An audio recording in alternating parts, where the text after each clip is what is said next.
Hello, my name is Ebony Keller, and I am excited to spend some time with you today. I am the 5th grade reading teacher at Chapel Glen Elementary School. I began my career in Wayne Township in 2012 as a Title I teacher at Chapelwood Elementary. In 2019, I transitioned into 2nd grade, and in 2021, I became an SEL coach for the district. I just transitioned back into the classroom at the start of the 2024-25 school year here at Chapel Glen. I received my bachelor's degree in early childhood education from Martin University and my master's degree in elementary education from Indiana University in 2012. I wanted to become an educator because of the ability to greatly enrich and inspire young lives. I'm married to Nicholas, and we have 2 sons, Adam and Sebastian. I have an amazing story to share with you today about the courageous women of the 6888. The 6888 Central Postal Directory Battalion, nicknamed the 6888, was an all-Black battalion of the U.S. Women's Army Corps, or WAC, that managed postal services during World War II. The 6888 had 855 women and was led by Major Charity Adams. It was the only all-Black U.S. Women's Army Corps unit sent overseas during World War II. The group's motto was "No male, low morale." The battalion was organized into 5 companies, headquarters, and companies A, B, C, and D. Most of the 6888 worked as postal clerks, but others were cooks, mechanics, and held other support positions so that the 6888 was a self-sufficient unit. During World War II, there was a significant shortage of soldiers who were able to manage the postal service for the U.S. Army overseas.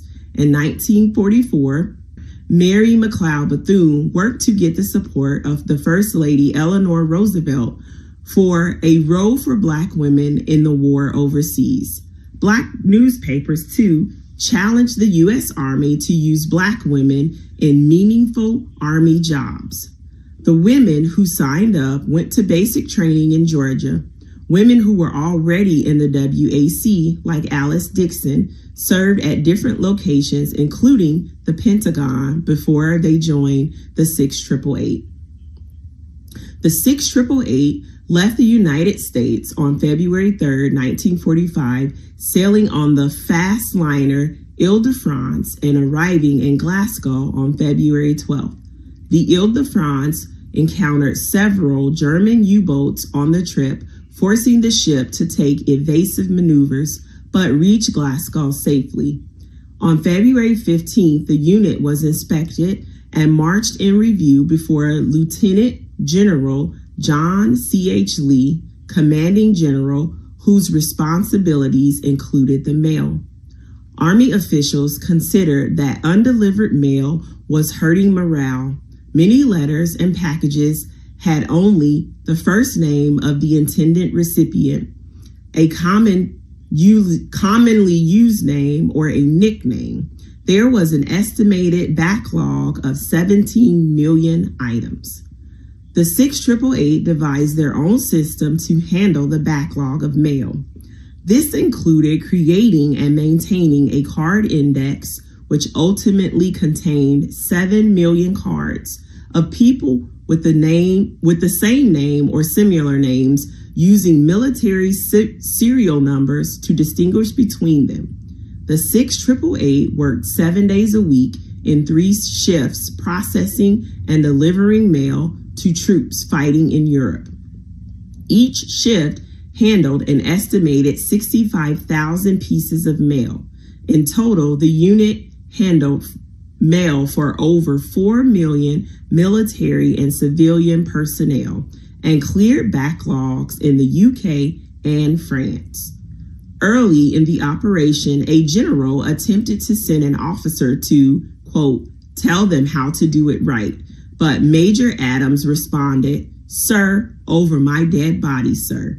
By the time that same general visited the unit in France, his attitude had changed, and he appreciated the 688's accomplishments.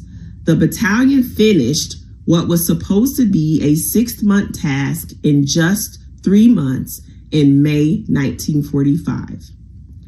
There was evidence of both sexist and racist treatment by male soldiers. Some of the women felt that the European local people treated them better than people did in the United States. A male chaplain working at Birmingham caused problems for Adams, ordering her soldiers to report to his office to help him and be counseled instead of reporting to work, causing them to be considered absent without leave or AWOL. Adams had to counsel him to let the women alone, reminding him that she was in charge of the women's assignments. By 1945, the mail in Rouen had been cleared and the 6888 went to Paris. They marched through the city and were housed in a luxurious hotel where they received first-class treatment. During this time, because the war was over, the battalion was reduced by 300 women, with a further 200 being discharged in January 1946. Unfortunately, 3 women from the battalion were killed in a Jeep accident. Mary Bankston, Mary Jewel Barlow, and Dolores Mercedes Brown were buried at the Normandy American Cemetery, 3 of only 4 women to be interred there alongside more than 9,000 men. The 4th, Elizabeth Ann Richardson, was a Red Cross volunteer killed in a Piper Cub plane crash near Rouen in July 1946. In February 1946, the unit returned to the United States, where it was disbanded at Fort Dix, New Jersey. There was no public recognition for their service at the time. Members of the 6888 Central Postal Directory Battalion were awarded the European African Middle Eastern Campaign Medal, the Good Conduct Medal, and the World War II Victory Medal during their service. In 2019, the U.S. Army awarded the 6888 a Meritorious Unit Commendation. On February 25th, 2009, the battalion was honored at the Women in Military Service for America Memorial at Arlington National Cemetery. The event was attended by 3 former unit members of the 6888, Alice Dixon, Mary Ragland, and Gladys Schuster Carter. Dixon and Ragland were also honored by President Barack Obama and First Lady Michelle Obama in 2009.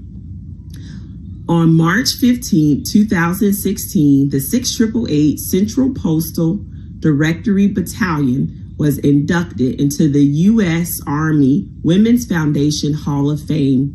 Battalion veteran Elise Garris attended the induction ceremony.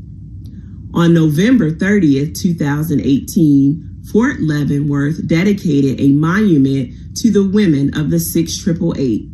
5 women from the battalion, Maybelle Campbell, Elizabeth Johnson, Lena King, Anna Robertson, and Dolores Ruddock, were present at the dedication. On February 12, 2021, U.S. Senators Jerry Moran and Jackie Rosen introduced bipartisan legislation to award the Congressional Gold Medal to the members of the Women's Army Corps who were assigned to the 6888 during World War II. U.S. Representative Gwen Moore introduced the companion legislation in the House, where it passed unanimously. President Biden signed the bill on March 14, 2022. Living members of the battalion were honored in their hometowns. They are Romay Davis, Fannie McClendon, Lena King, and Anna Mae Robertson.